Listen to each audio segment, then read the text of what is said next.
You'll be shocked to know how many men are serving things they don't want to serve. And when I talk about serving, I'm not talking about serving local community, charities, churches, and so forth. I'm talking about serving things they don't want to, that don't align with their mission, their purpose.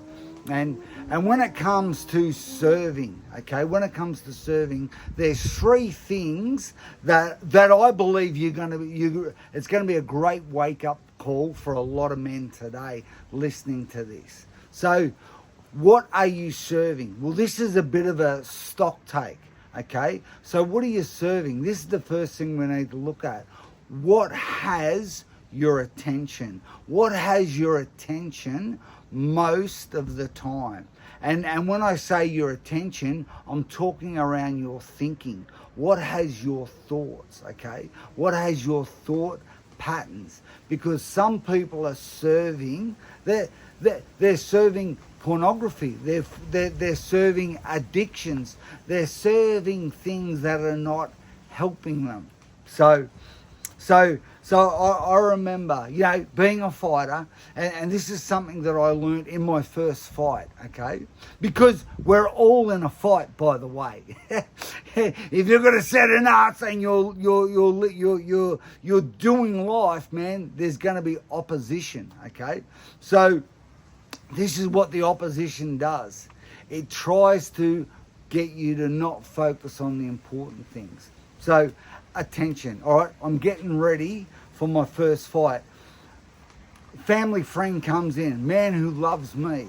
He says, I've got the male. I know what this guy you're fighting, because when you first go fight, they match up. You don't know who you're fighting. Then you jump in, they put gloves on you and you go. So you don't know who you're fighting. He comes in the dressing room as I'm warming up, goes, we've got the male. I know.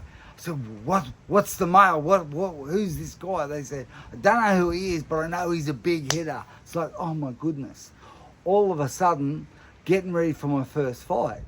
That's what had my attention. He's a big hitter. Oh, guess what? The first round I found out the male was right. But it was interesting over the years, and particularly, the coming fights after that, and in different areas, I noticed on what had my attention, because everything's created twice. First in our mind, then it materializes. So I learned very quickly I need to get my thinking right. Where my attention is held, everything's created twice. First here, then it materializes. So I say to you, what has your attention? And even in the past month, the past week, the past 90 days, where has your thinking been at most of the time? Because that's actually what you're going to be serving.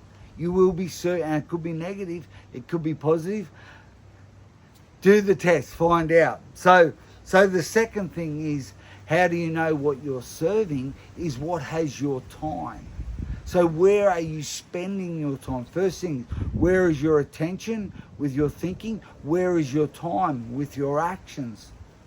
For example, a lot of men, and particularly around when they have holidays, breaks, Christmas time, they can't take a break, because they're used to spending all their time working. But it's more, for a lot of men, it's about their work actually makes them feel good.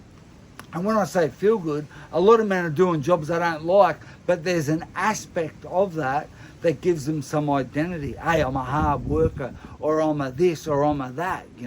They get some identity through it. Maybe in their business or their jobs, they've got some responsibilities. They've got some leadership roles that actually makes you feel good as a man. So where is your time? I love John Maxwell, for example, right? He talks about, basically, if your purpose, right? Once a man finds his purpose, okay?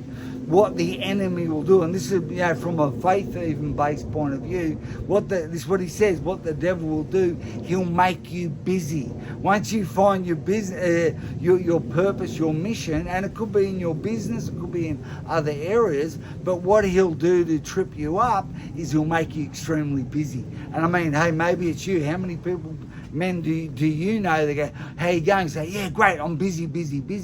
And I've been guilty of that. I found my purpose, my mission, and all of a sudden I go too hard and become too busy, and then not effective. Okay, so the first thing is, what are you serving?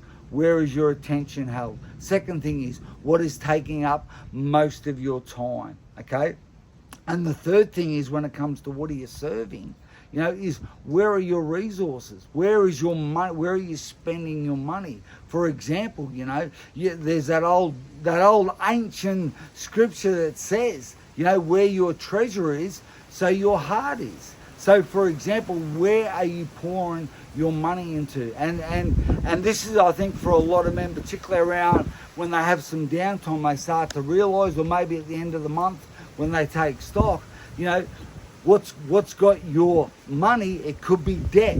It could be, car payments that you don't need. It could be all these other things, credit card debt that you're pouring your money into as a result of, wanting to feel good, look good, be seen as successful. So, when it comes to what are you serving, we've got, as men, we must really be ruthless in looking at what's got our attention, our thinking, what's got our time, all of our actions, and what's got our money, our resources.